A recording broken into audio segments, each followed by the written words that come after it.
everyone, welcome back to my channel. I am Angel from Simply Angel Tia, and today I'm going to be showing you guys how to crochet this beautiful baby blanket.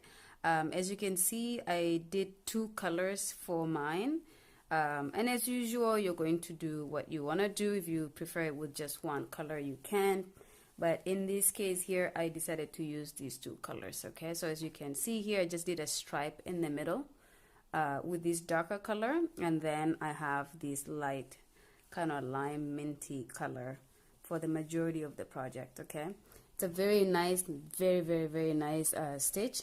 It does look like hearts a little bit, as you can see here. I don't know if you can see. Actually, this is better to show on camera. I think you'll see more details, or maybe not this way. So as you can see, it looks like little hearts, but these are pretty much like, I will show you guys how to do this stitch so you'll be able to understand how to get it like that. Okay, so very nice, very beautiful. You can make this any size you want.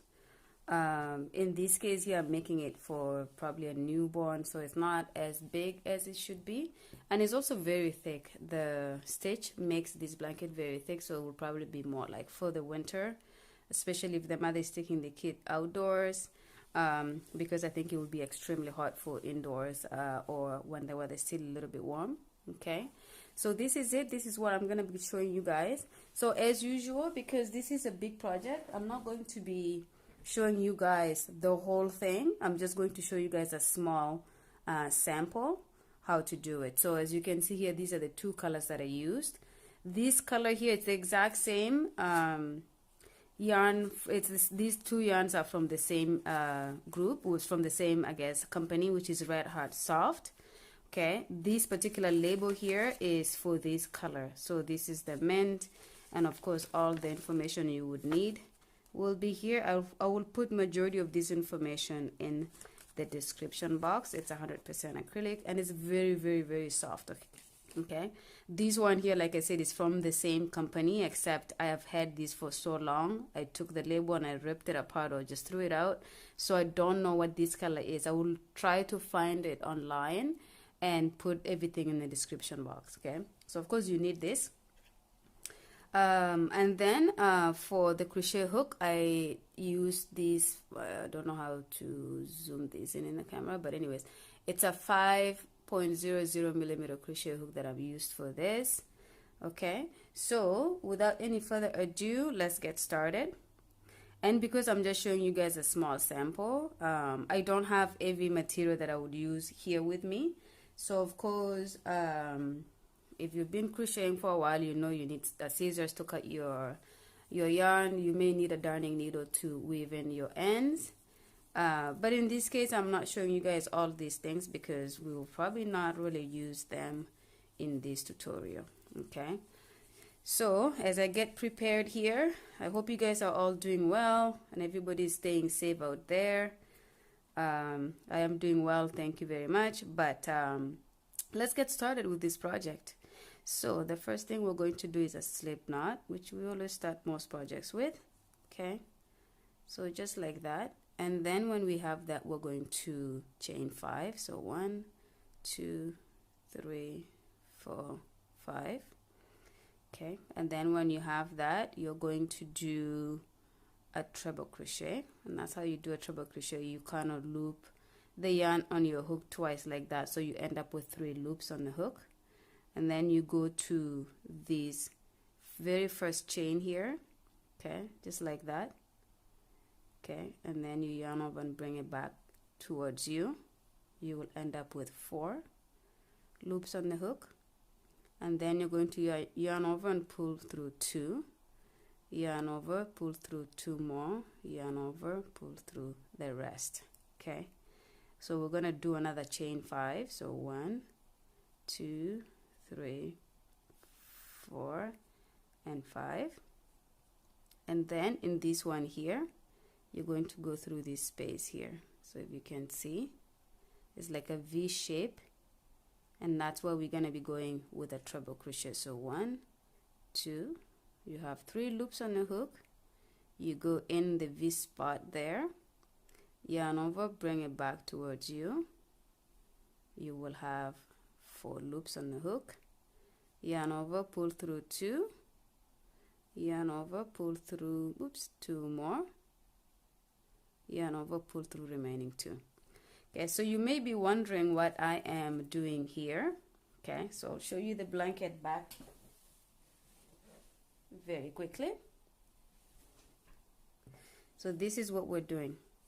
So at the beginning of this project, we have these little loops that go down along it's almost like a foundation chain that you're doing at the beginning of your project, like that. So that's what we're doing. Okay, and you will see in this project, one side doesn't have that, the other opposite side doesn't have that either, but I'll show you guys how to create that on the finishing side. So as you can see, we have them here as well. So that's what I'm doing. Okay,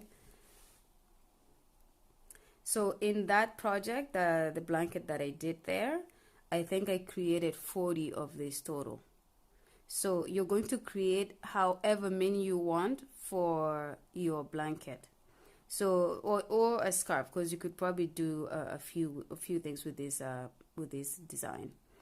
So I'm going to do probably just about we'll see, I don't know how many, maybe between 6 and 10, because it's just a sample that I'm showing you guys how to do it, and then you can do your project without having an hour and a half video. Okay, so we're going to chain 5 again. 1, 2, 3, 4, 5, and then treble crochet, which is you yarn over the hook twice, and then you're going to go into your V spot here, yarn over, pull through 2, yarn over, pull through 2, yarn over, pull through 2 more, and then yarn over, pull through the remaining 2. Okay, so we're creating these little hanging jewel looking things in the bottom.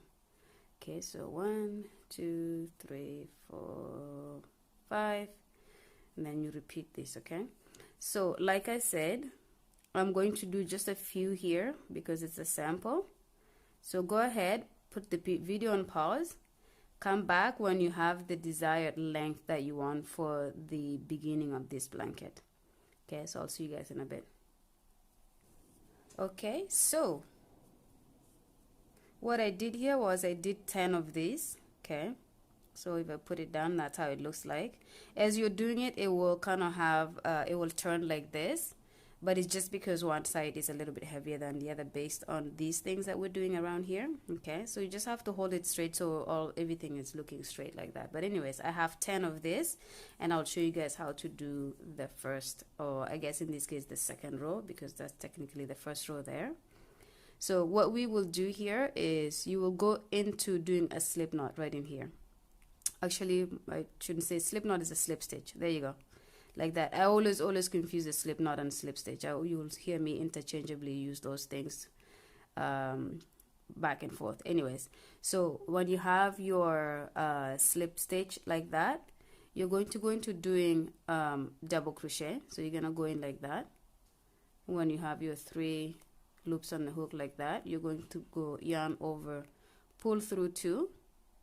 Okay, but when you're here, you're going to yarn over again, go through the space, bring it back. Now you end up with 4 loops on the hook. We're trying to create the clusters. Okay, so we're creating these clusters here that we have here. This is a little bit upside down. There you go, like this. We're creating these clusters here.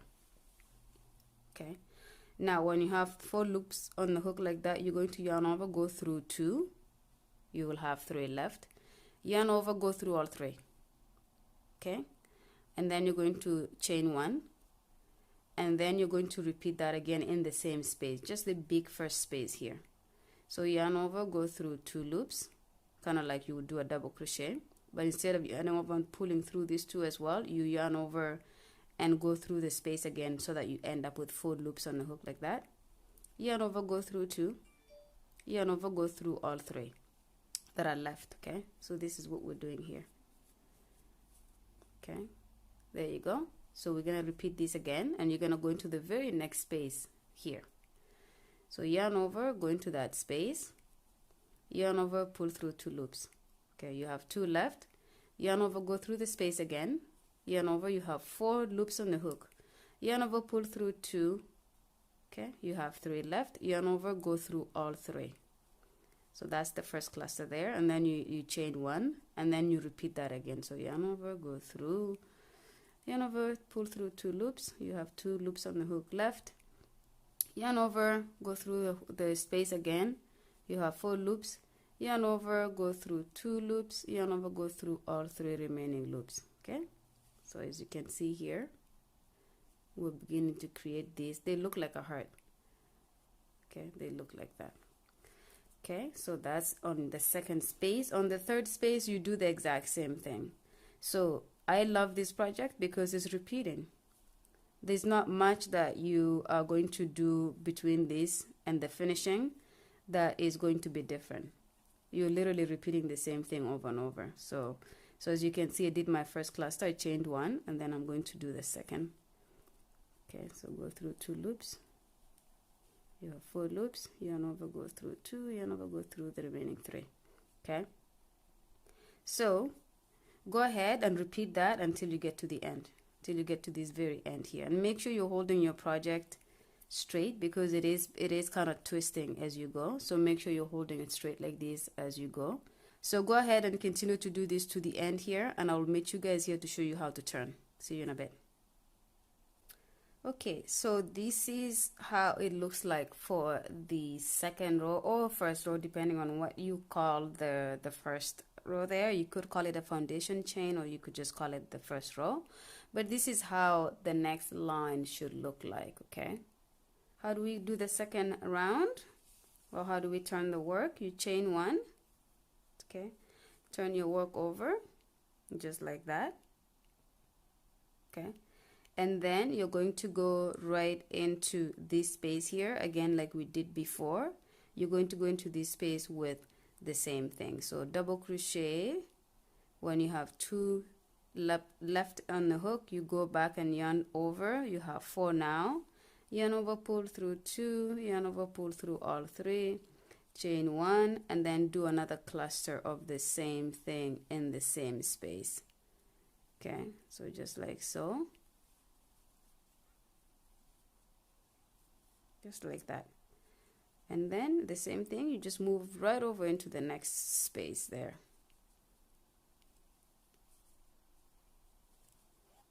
Chain 1, and then do the same thing. Okay, so this is how your work will look like. Okay, so you continue to do this all throughout this project pretty much. So I will show you guys just a little bit more here, and then I'll have you guys continue working on the project until we have to change color. So go ahead and work on your project, and I'll see you guys in a bit. Okay, my friends, so this is where I'm going to stop with this color so I can show you guys how to change color. So as you can see here, this is 4 rows of this. Okay, 1 2 3 4, and again, if you're counting the first one as a row, then it would be 5 for you, but in this case I would probably just call this a foundation chain, and then these are the actual rows here. So this is what I have. So I'm not going to be cutting my yarn just because I don't want to have it to have knots. I may be using it for another project later. So because I'm not going to be cutting my yarn, I'm going to put these scissors away, and I'm just going to pull this and leave a long space like that. So this is the color that I'm going to be changing it to. Okay, so with me not cutting that, I'm going to leave it hanging there, and I'm going to just start with this. And what I do is I start with a slip knot like this, just kind of how we started the main project from the beginning. And then with these still hanging here, because what you would have done is you would have kind of just weaved these in, which is to pull it in like this and lock this area in like that. Okay, so this is what you would have done, but since I'm not cutting my yarn off, we're going to leave it hanging there. And I'm going to take this and I'm going to just go right in this first space here. Okay, and I'm going to do a slip stitch just like that, and then pull it. Then I'm going to turn my work over to this side. Sorry, there's things hanging right now, but it's because I'm not cutting off my yarn. Okay, so now that I have my that there, I'm going to do chain 1 just like we would have done with the same color before, and then we're going to go right into doing our clusters in that same first space here. Okay, and your clusters doesn't change. You do the exact same thing as we did with the other color, just like so. Okay, and then oops, I hope I wasn't off the camera there. And then you're just gonna go right into the next space again, the next cluster. So you're just building these clusters on top of each other pretty much. Chain one, yarn over, go through the same space. Okay, so this is the beauty of this project, is you're not going to be doing too many different complicated stitches in the same project. It's just you use the exact same stitch and you continue to do it all the way until your project is done. So in this case, even with changing color, nothing really changes. We're just doing the exact same thing. So as you can see, that's how it looks like so far. So continue to do that. When you get to the end here, after doing your clusters here, don't forget to chain one before you turn, and then you just continue to do the same thing over and over. So I'll do a few more rows of these, and then I'll come back and show you guys how to do these little rings on the opposite side of this blanket. Okay, so I'll see you guys in a bit. Okay, my friends, so this is where I'm going to stop with this color. Okay, so as you can see, I decided to do 5 rows as well, just to match this size. That way when I do the border on this end, it's gonna be like this. So as you can see, this is where I am, and I'm going to, after doing my clusters here, which is in the very last, on top of the last cluster, I did another cluster. Okay, and then I'm going to chain 5. Okay, so 1, 2, 3, 4 and 5. Okay, and then turn my work around. And then what I'm going to do on this side is just right in these gaps here, what's these gaps that separate each cluster, we're going to do a single crochet, just like that. Okay, just like that. Okay, and then you're going to chain 5 again. So, and I'm doing chaining 5 because if you remember at the bottom here, we were chaining 5 to create these jewels hanging here like this. And so we're just kind of repeating the same thing on this side. So it's not going to look exactly like this, because if you remember, on after we did this cluster, we did the first row that created these pockets looking things here. On this side, it's not going to be the same. As you can see, just going to be more flatter. Okay, so 1, 2, 3, 4 and 4 and 5. And then right in this big gap here, we're going to do a single crochet. And then again, 1, 2, 3, 4, 5, and then a single crochet. So this is it. This is all you're going to be doing on this side. So your project is going to be like this side here on that side. These sides stay as they are. Go ahead and do that, and I'll show you guys how to finish it off when you get to the end. So if you're at this end here, you will have the last cluster here after doing these chains. Okay, and what we'll do here is we'll just do 5 chains again. So 1, 2, 3, 4, 5, and then in this very last chain where you did your chain 1 before you turn, you're going to do your slip knot there. Okay, slip stitch like that. Okay, so if I show you now how this is, because I'm not cutting off yarn, so I'm just gonna do it like that. Okay, so at the end here is where you will cut your yarn. Okay, pull these through like we did with the other side, and then weave in your yarn, weave in your yarn that you have left over here, and then weave in your yarn that you had at the beginning of the project. But this is pretty much how it should look like. So if you created a full baby blanket or even an adult blanket with this pattern, then you will end up having something that is very nice and fluffy like this. Especially this yarn is actually really nice. Even though it's acrylic, it's very soft. And this is how the other side looks like. So it's not too big of a difference in terms of what size is what. It actually looks almost the same. I think it is the same. Okay, so this is pretty much it. So I hope you guys enjoy making any kind of project using this stitch, and I hope you guys had fun working with me. and I hope to see you guys on my next video. Don't forget to subscribe, like, comment, and share this video with your friends who may be wanting to learn how to do simple projects like this. Okay, I will see you guys in my next video. Ciao, ciao.